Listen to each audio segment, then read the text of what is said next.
Welcome to the Why God Why podcast. My name is Peter Englert. I am here with my intelligent, illustrious co-host, Aaron Mercer. He's the communications director at Browncroft. I'm also here with our producer, our flexible and smart producer, Nathan Yoder. Today, this is a very personal day for me. I love when I can have one of my friends on. We have Janu Thomas, who is the CEO and founder of Rethink Creative, and he's got quite a story. But the question that we're talking about and why I invited him on is, why do I have to wait on my dreams? I think when you're in your 20s and even in your 30s, you might land at your dream, you might have to wait on it, you might even have to give it up. And I think Janu's story is really going to speak to you today. Aaron, what do you think about that question? I think it's a great question. I think it's a question a number of people are thinking about often, and I'm really looking forward to this conversation.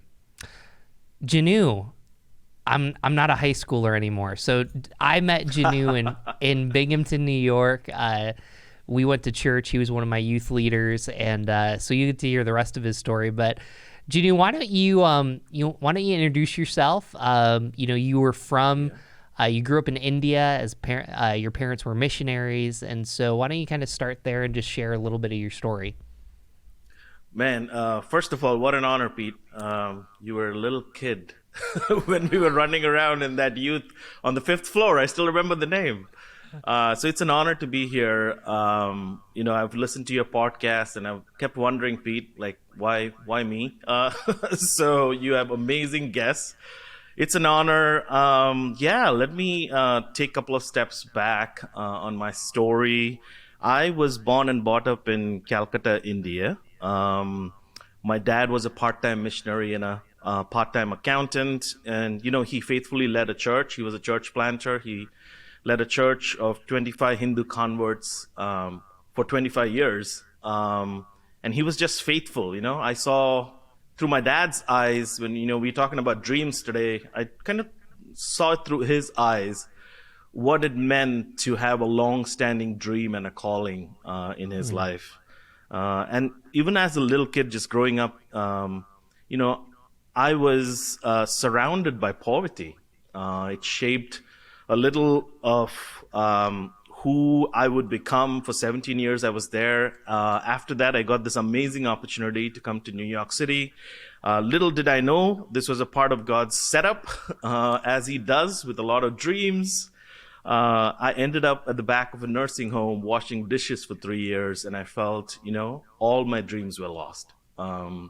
Those were critical years because I think God was definitely drawing my heart back to him, because it was in the middle of this 3-year period, as I was washing dishes, that I gave my life to the Lord. And the way I gave my life to the Lord was just me remembering my dad talk about young dreamers in the Bible.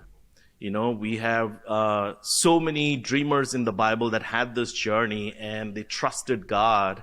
And it drew me back to my knees, and I kind of gave my life to the Lord. And here's the thing, I look back even now at those 3 years that kind of impacted my life significantly. And man, that was preparation ground for me for what was going to unfold in my life. And, I'm sure there's a lot of listeners here, as we're talking about dreams, they have dreams as well. I just want to start out by saying, don't despise small beginnings. As God is a dream lobbyer.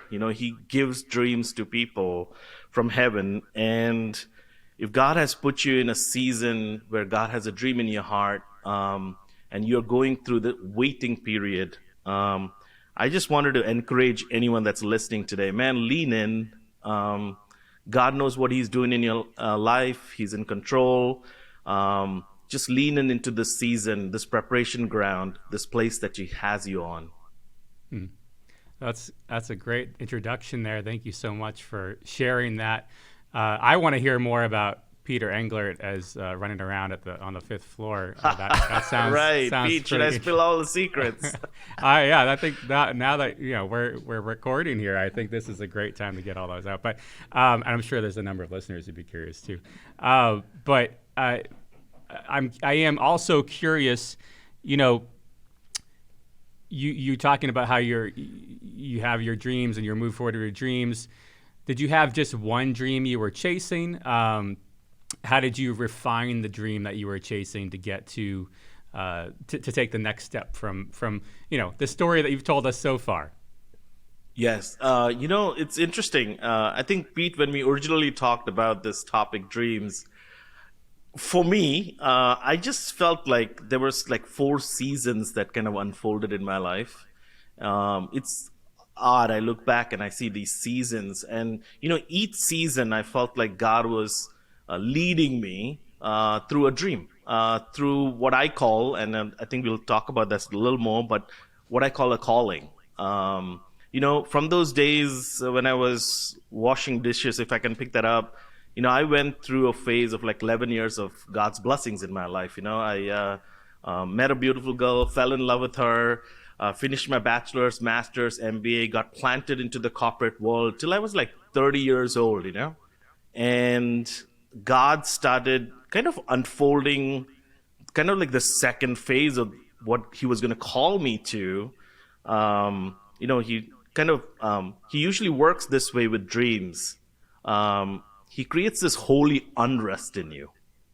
And he uses that unrest to kind of propel you into that dream that God has called and designed you for. And that dream, when I was around 30 years old, now this dates me, was called Collide. It was this ministry that we started. So to answer your question, and I think I'm going all over the place, Aaron, but to answer your question, I feel when I look back at my life that God has worked through seasons, and through those seasons, he has given, not just one dream, but really kind of walking through this journey of dreams that I see that God kind of unfolded in my life. Go ahead. Can I just follow up on that real Sure. quick? Yeah. So what do you feel like in those different seasons, were there different dreams that were dominant for you? Different dreams. You mentioned the word calling too, but were there different dreams, different callings that were? Did you have competing dreams? Was there one in particular for each season? How did you see that play out in your own experience? Man, you're talking to an Enneagram 8-7. I am dreamers, dream, all dreams. I have a notebook full of dreams. And typically that's how it works, right? Like we have not just like one clear voice from the Lord saying, Jinu, I want you to go start a ministry, God usually works, at least in my life, because I am an entrepreneur, born entrepreneur by nature. There's a lot of dreams, and kind of the wedding process for that dream is me sitting down in my prayer closet and just praying, and asking God, is this what you're calling me to? Collide, I kind of mentioned the second phase of my life, that dream. That dream came to fruition, or at least God confirmed for me in my prayer closet. It was a 5-day fast and prayer. That I sat down and just knelt my knees and dug my heel in and said, God, why did you take a little kid from Calcutta, India, and bring me here? And everything seems good at this stage. What are you trying to do in my life? And it was during that 5-day fast and prayer that God kind of confirmed by giving me this one statement that kind of became the vision statement of Collide for like 14 years. Create a meeting place where belief and unbelief collides in a perfect collision. I think, as dreamers, and especially if you're Enneagram 8 and 7, you're going to have a lot of dreams. Like every day I come up with dreams. My team here today tells me like, you have all these ideas, and, it's definitely on us to take some of those dreams and desires that God is giving us and kind of, give it back into God's hands and ask him, God, what do you want to do with this dream? And I have found that the way God brings a core dream or a calling to life in a season in my life is it's kind of like, he drums it up a little. Things around me start speaking to me as well. And this unrest in my heart kind of speaks as well. So he kind of leads me in some ways. And as I kneel down, he kind of confirms that over a period of time. And I don't want to minimize the time factor, which we should talk about, because the waiting period is where God does some of his best work. But it's during those moments when I brought it to the Lord, like he confirms it again and again, and lines up other things around the dream as well. So I don't know whether I answered your question, Aaron, but it's just all around just talking about the dream factor. Yes. No, I think you answered it really well. And I guess as I'm listening, and I think it's important to hear the rest of your story, but I just want to kind of pause here. Some of our listeners, like, this is kind of their last, you talked about Collide being where unbelief and belief meet each other. And this podcast is kind of their last connection to Christianity, whether they're de-churched or they're unchurched.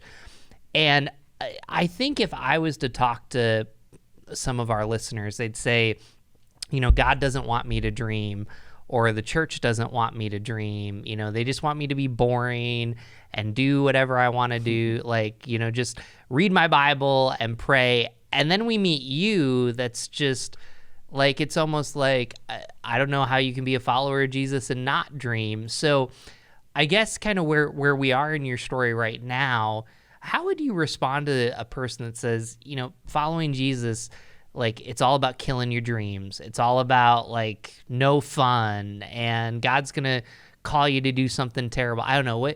What's your kind of understanding? How would you talk to that person?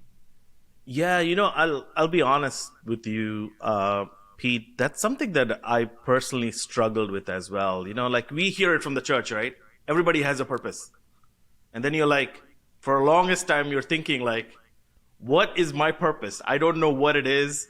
I just want to take a couple of steps back. At least for me, I found very important when I think I heard a preacher talk about this once, the difference between purpose and calling, or dream that becomes a calling.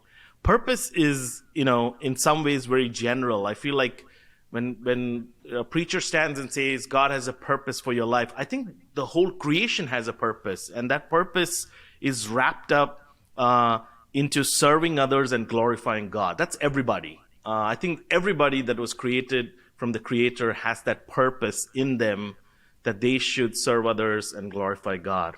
But when I think about dreams that lead to kind of the calling, I feel like the calling is something that is very unique to you, your gifts, your talents, the hardwired nature of who God created you to be. Just like your fingerprint, and we know this, is very unique to just you. I think God does have something that he has prepared and created you for. Now, this might sound like the weirdest analogy, and maybe it's because it's lunchtime that we're doing this podcast that I'm thinking of this. But when I look at the kitchen and the kitchen utensils, right? When you look at the utensils in the kitchen, all of those utensils were created with one purpose. This might sound so funny on the podcast, but I'm going to say it again anyway. All the utensils were created with one purpose. It is to serve and cook food. But here's the thing. The spoon is very different from the fork. The fork is very different from the knife. And so the way I separate out purpose and calling, at least in my complicated head, Pete, is using this analogy of spoons and forks, is like, God does have a purpose for you. He created you in his image, and that purpose is for you to serve others and glorify God. But can I be really honest in pulling you back and saying that, hey, it's beyond the purpose. God has created you with a unique calling, a purpose that was only a calling that was only defined for you, that is based on your unique talents, your gifts, the makeup of who you are. And I do think, and I do believe, at least I do, that I am meant to walk that path to discover that calling in my life, because God has a purpose and a calling that is tied together for you to impact the world. When it comes together is when you start impacting lives and people around you. Wow. Yeah, that's great. You're you're hitting on the idea that we're designed, we're God's handiwork. Ephesians 2:10, with good works prepared in advance for us. I think that's super powerful. I imagine there's a lot of people who may be listening who are thinking, okay, that sounds great, but I don't feel like I have. Maybe some people don't feel like they have a purpose, but I don't feel like I have a specific calling. How would I even go about finding that? I mean, what is your recommendation on that? How would you even take a first step on that? One of the ways I found that these callings started manifesting itself to me is, very practically to start thinking like, what am I good at? I know Enneagram has become super famous. Now everybody uses it. Now, I would say the practical nature of Peter's who still you trying are. to get me to do it. Peter keeps telling me I need Right. to take that test, but I haven't done it We yet. could have a Anyway, sorry whole to meeting interrupt on you. Enneagram and how it has challenged us, or scarred us, or whatever we want to call that, right? That's right. But I do think the practical nature of who you are kind of leads you into that calling or dream. I don't think it's really contrary to what God has called or made. If I'm a person that loves to draw, and we'll talk about Rethink and our graphic designer. As a young kid, Elliot was always probably drawing on a piece of paper. Now, I would say that, in some ways, the makeup of who you are and what he has put in you is probably going to be these breadcrumbs that he's leaving that leads you to your calling. But I would say that's just the beginning. I would say to see how God wants to use you to impact the world, you have to go back to the source. You have to go back to your creator and ask him like, God, you have given me some of these talents, some of these gifts. How do I use it to glorify you and change the world? Like, what can I do? And I think there's an opportunity there and a growing voice inside of you that keeps calling you back to those knees and ask God, like, what am I called to do? That process, I often say this to my team, that God is more interested in the process of who you're becoming than the product of your calling. So it's not just about the calling or getting there. God is actually more interested as a heavenly Father on who you're becoming as a person. So even the dream, I know this sound really contrary to everything I just said, but even the dream is not the pursuit. Mm-hmm. The pursuit is Jesus. So the process of who you're becoming is more important than just the product of your calling. Yeah, God uses that in, I always, as a dad, and Pete, this, as Aaron, you too probably, but as a dad, when my kid comes up to me, my son Joshua loves to draw. He comes and brings me this picture of something he drew, and I hope he never listens to this podcast, but I'm going to say something very bold here. When he shows me what he drew on this piece of paper, can I be honest with you? I look at it and I'm like, what is that, first of all? And then as he tells me, I said, Joshua, tell me the story of what you just drew. And he tells me this elaborate story. Can I be honest with you? My eyes is not on the drawing. My eyes is on my son. And I think sometimes, God is not extremely interested in what you can do with your hands. He's after your heart. And sometimes when I come to God, I feel like a little kid and just recognizing that as I'm telling, Dad, I have this dream, I have this thing that I did, and all this stuff, I sometimes think about my son and my engagement with him and say, God's eyes is probably on me rather than like what I'm showing with my hands. He's probably like thinking about who I'm becoming in the process. So I don't know whether that goes contrary to everything that we were just talking about with dreams, but I think even the dreams are not the pursuit. I think it is really him that becomes the pursuit as we are chasing after our dreams, quote unquote.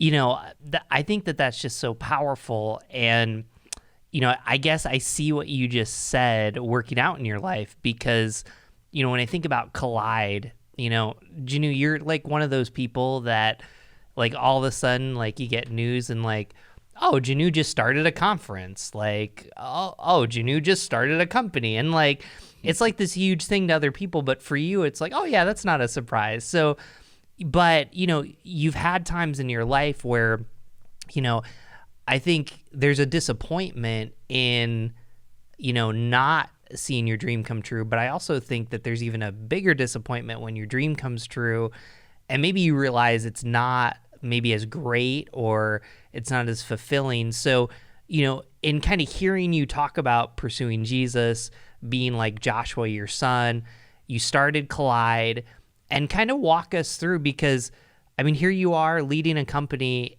and, it's not like your life has been this, beautiful bed of roses. Like it's been really hard. So talk about your calling and dreams and how that's kind of connected you back to God, even where you are right now.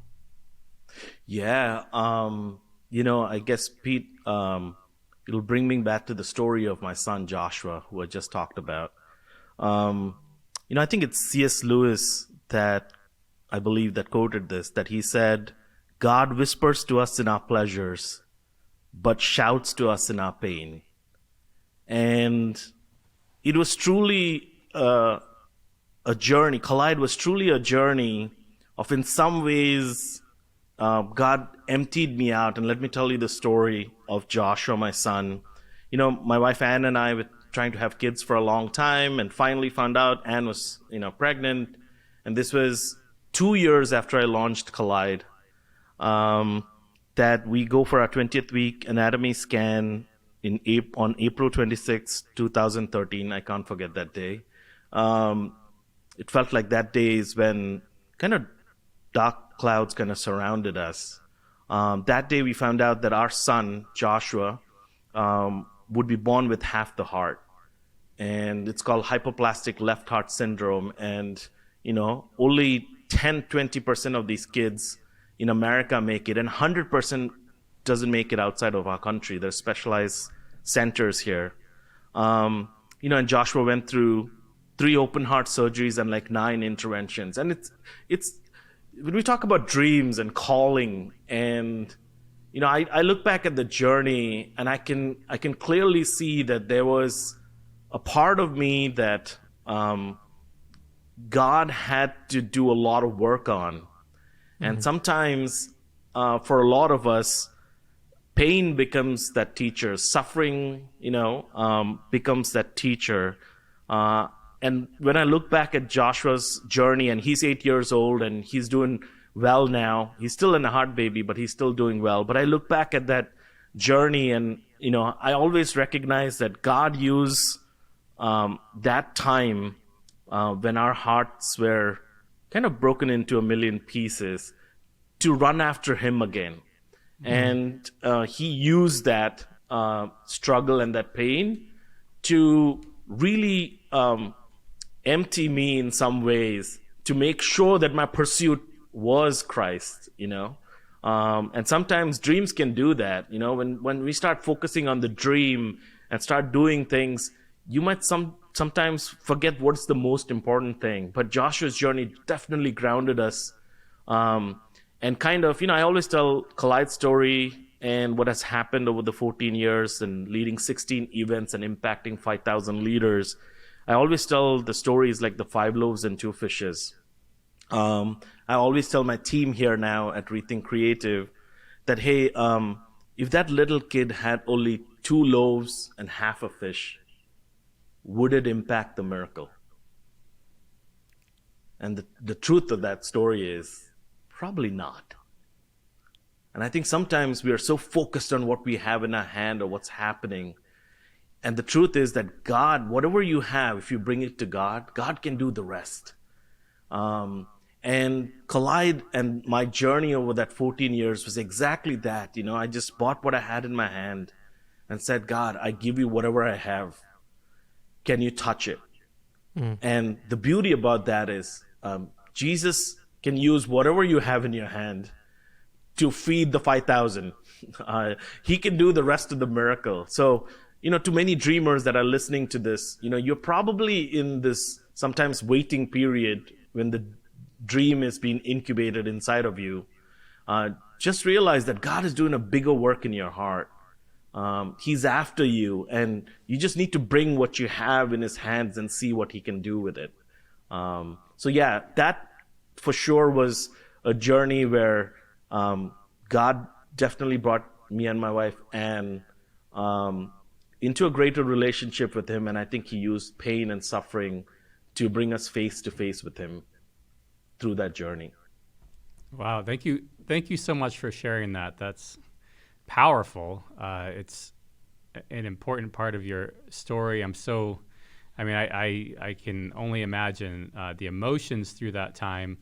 And I think you're right. I think the Lord uses times like that to shake us and get our attention and maybe re-steer us also.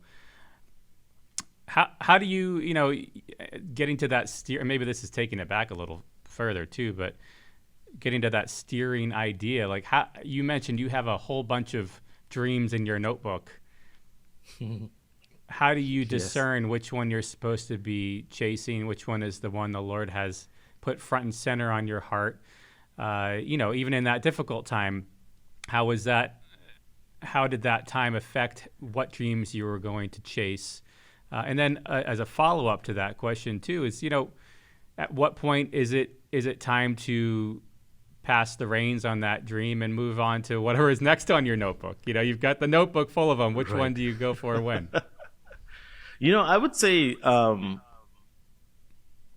one of the most practical ways that God kind of works through a dream is to take one step at a time and see if something is coming to life.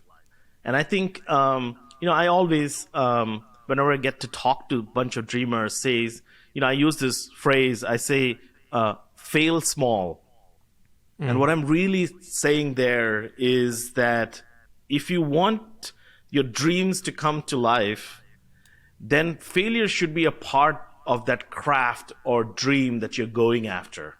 Because God uses that to build character inside of you. So I would say, one of the ways I know the dream is not working is I try a lot and it keeps failing. So, I feel, it's a part of the process. Every dream is a journey. And I think in that journey, it is very critical for us to recognize that you have to take a step into the right direction, very practically speaking. I know there's a lot of dreamers that are sitting and waiting for things to happen. Can I be so bold to challenge you? Take a step of faith. See what happens. To hone in on your craft or your dream, God is going to use a lot of failure to shape it. And I think that's a practical part of dreams that, this is an odd thing that happened yesterday. And let me just share it. Pete, you might cut this out from the podcast, but yesterday I was taking a flight late night from Florida. Every time someone says that, we end up keeping it. So anyways, you were in Florida. No, I was on the plane coming back in Florida, and I picked up this magazine. I was like, I tried to sleep and I couldn't fall asleep. And I picked up this magazine, and the magazine was an article, ironically, about the metamorphosis process. And it talked about the 4 stages: egg, larva, pupa, and adult. And what I found really fascinating, and we all know the story there about metamorphosis. I think in the Christian church we talk about that a lot. The egg to larva, which is a caterpillar that is, squirming around on leaves, eating, to a pupa, which, the caterpillar goes through the transformation process. Here's what they talked about that I thought was fascinating. That 75% of the journey in terms of time for an egg to become a beautiful butterfly is spent in the pupa stage. Mm-hmm. It's basically a dormant stage. But here's what the beautiful part about that is, and why I'm talking about that today on this podcast, is that pupa stage in a dream setting is the waiting period. And here's the amazing part about the transformation process, that a lot is happening inside of the pupa. You know, the growth that's happening for the caterpillar to become a butterfly usually happens in that stage. You know, we're talking about dreams. Let me tie it back. You know, God uses waiting periods in our dreams to bring things to life that you sometimes cannot see. It might stay dormant for some time. You might be coming back to God and praying and asking Him to bring things to life. You're trying things and things are not working. I just want to encourage us that, hey, just like that journey, 75% of what usually happens, and can I be honest, Collide's 14 years, there was these success points that everybody sees, but every story has a backstory. And that 75% is where God does His best work. And that best work is probably has a whole lot to do with you as a person, that God is transforming who you are becoming in that process. So that was the strangest story that somebody probably said on this podcast, but I just wanted to mention that just happened yesterday night. I just instantly thought about our conversation this morning and said, oh my gosh, that is so true. Every dream has an incubation period. Every dream has a waiting period. And God is doing His best work during those times. Man, I think as a pastor, I'm going to have to steal all these illustrations. Like the kitchen one just made so much sense. It was so clear. And this one, you know, you just took something that we all knew and connected it. So here's where I want to kind of come. So you did Collide for 14 years. It's a conference. It had who's who of Christianity. I think, you know, no matter where our listeners are faith-wise, that sounds like something pretty fun to do.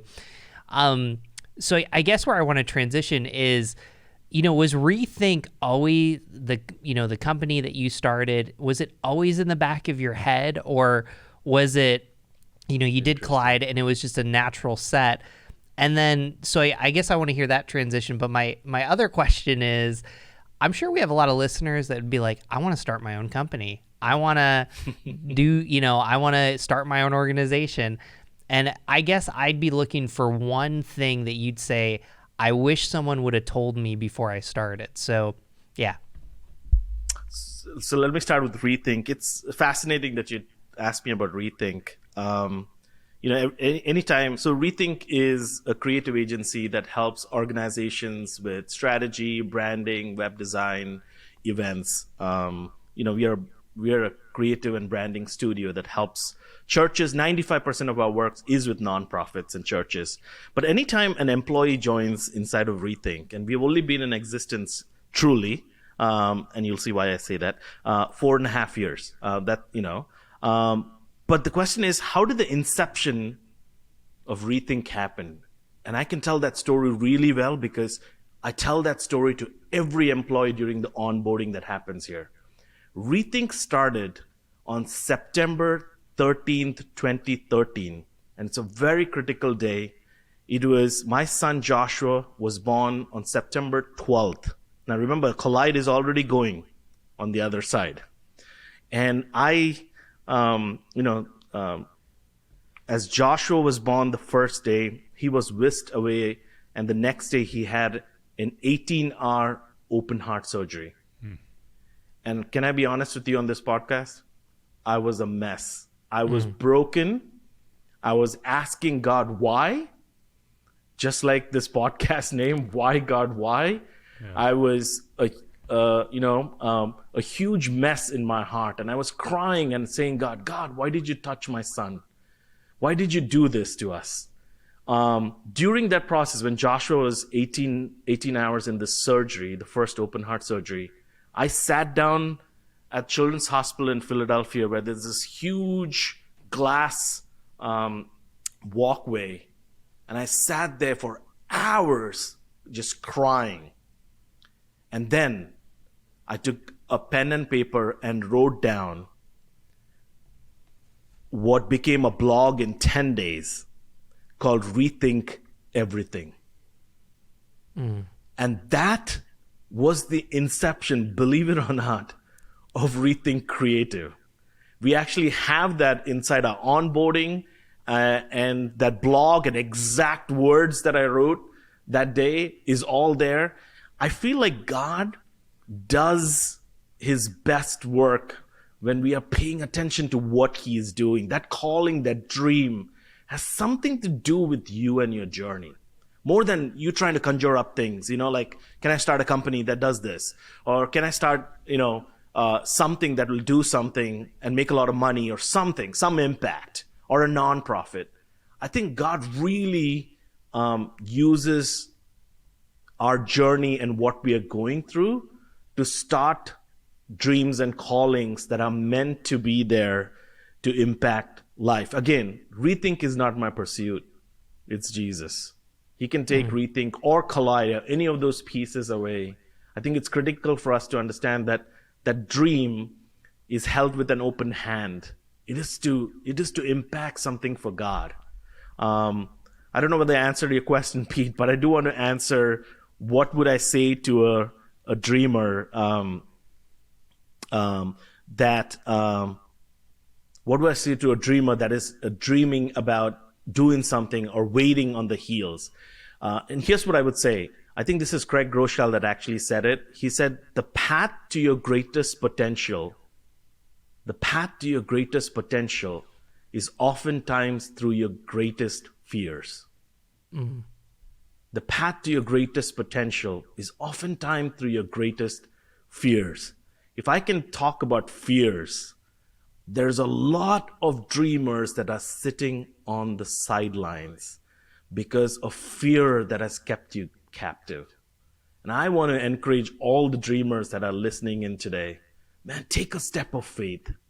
Take a step of faith, because God is going to use those moments, the unknown moments, to bring himself face to face with you. That fear has kept us on the sidelines for quite a while. And I might be speaking to somebody that God has been speaking again and again to do something, launch a nonprofit, jump and start a company. And fear has kept you captive. And I just want to encourage you, O dreamer, take a step of faith today. God can meet you. God uses those fears to do something greater in your heart. Take a step of faith today. Mm. Have you ever had to take one of your dreams and then, submit it to a different? So let me, when you had your child, obviously that changes your situation. Before that, when you got married, that changes your situation. Probably there were other parts along the way. How do you adjust your dream? How do you have you had to kind of yield your dream, or for a time, how do you handle life changes and how they have affected your dreams during different seasons? Man, this is going to be very interesting, because I'm going to talk about what Collide was before it became a conference. By the way, you get bonus points if you tie in a story about Peter at some point.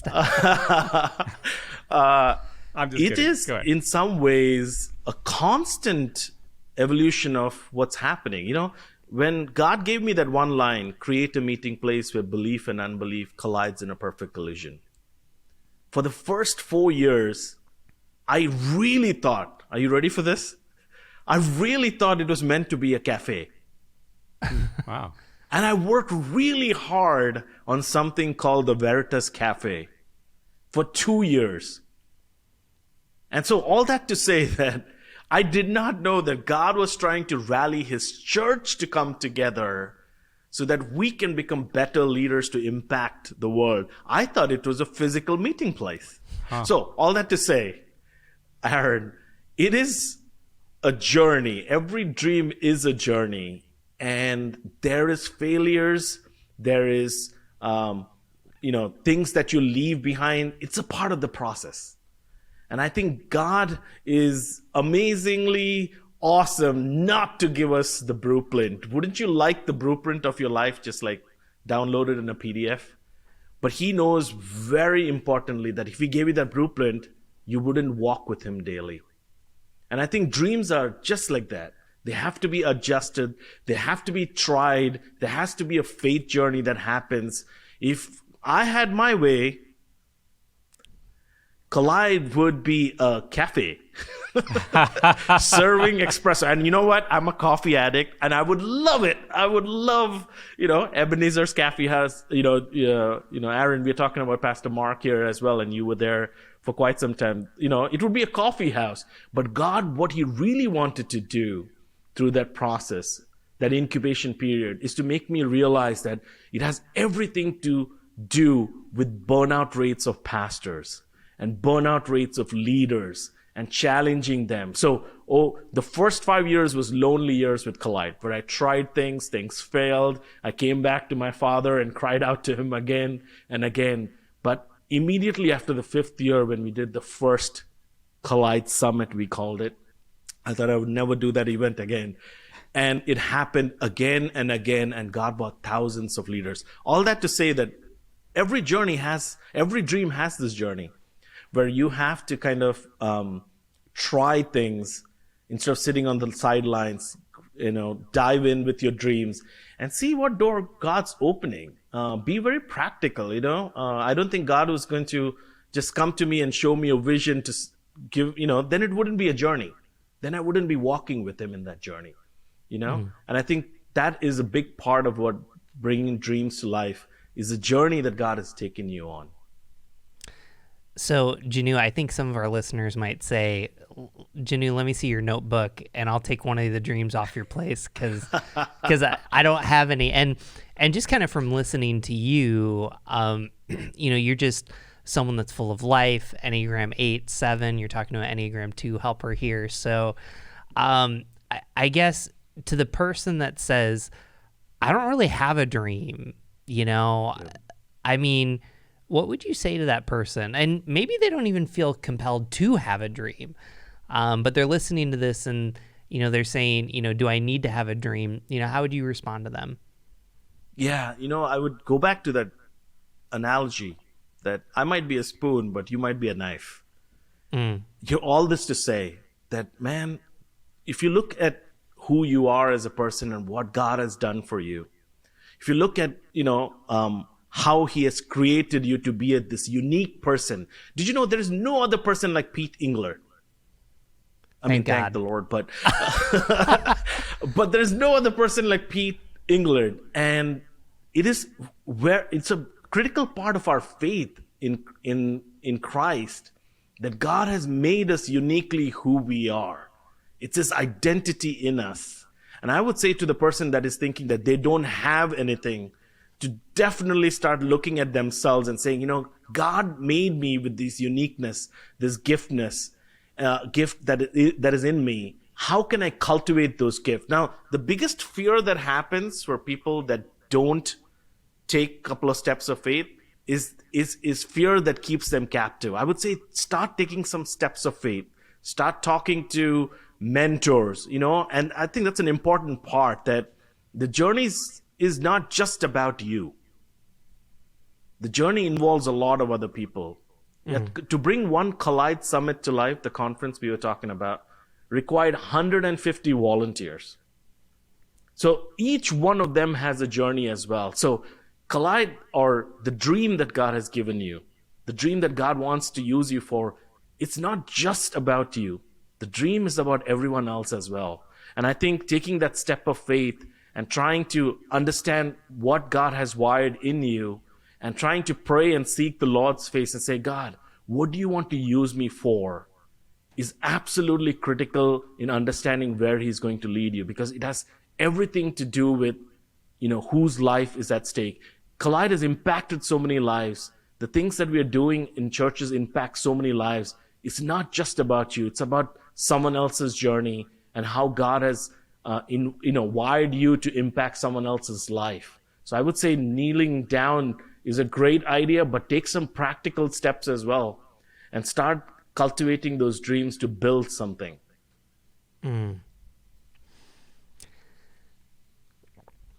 Aaron, do you think this has been a lot?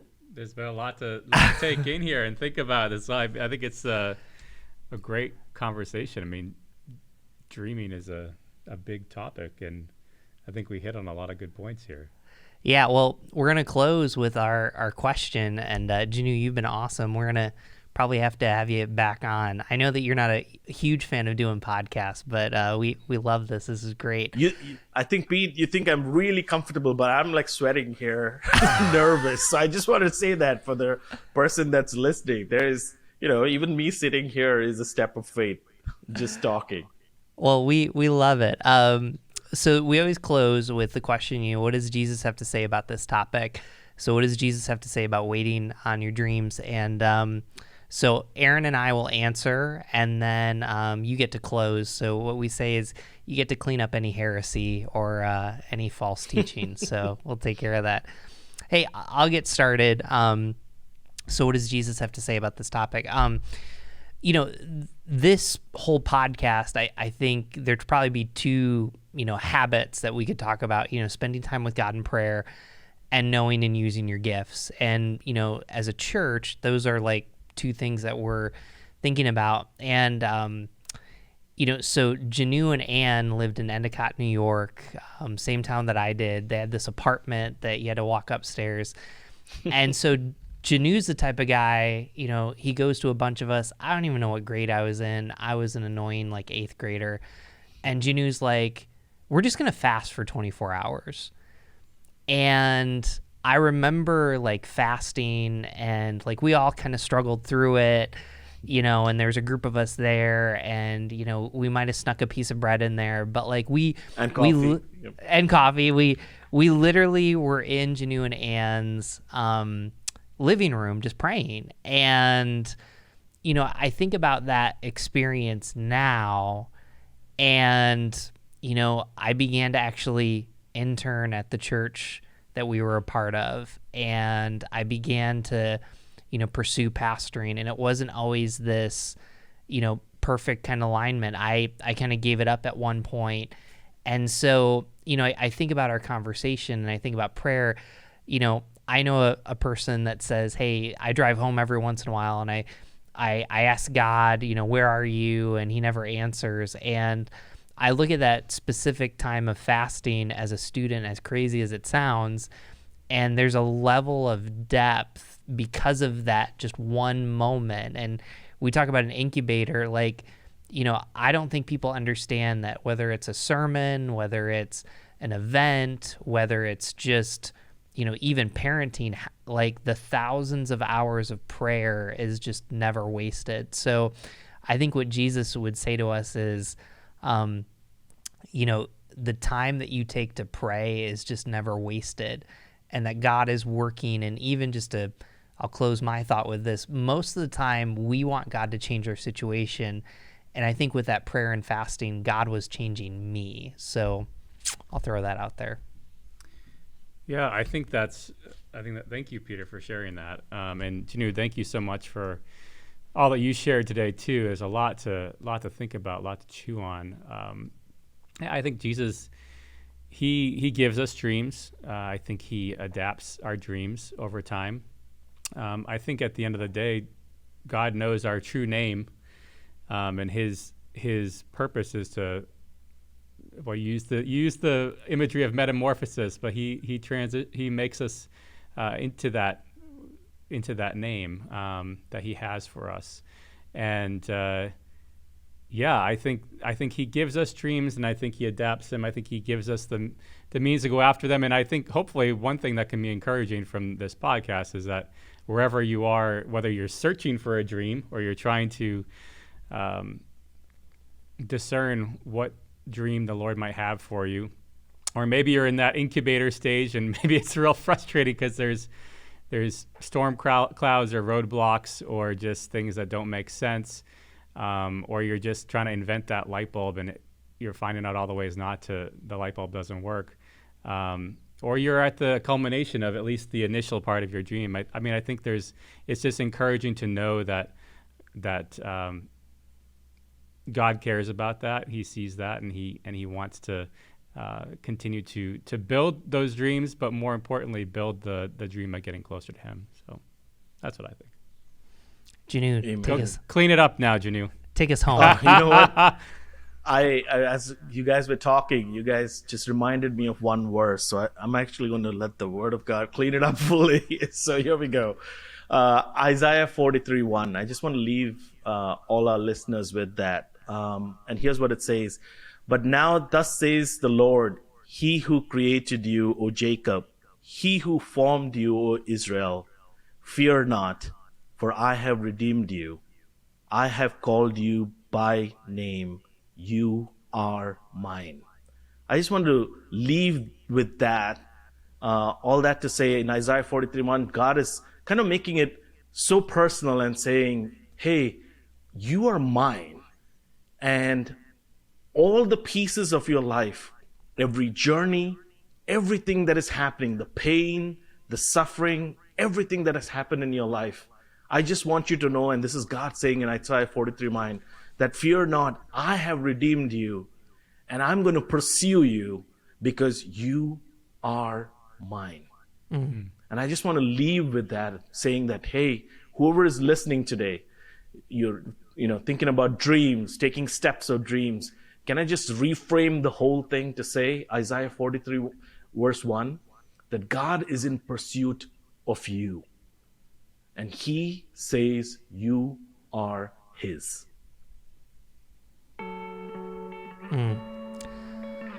What a powerful place to close. Janu, if people want to find you online, what's the best way to do that? rethinkcreative.com. That's RETHINK creative.com. And feel free to email me. It's Jinu, JINU, @rethinkcreative.com.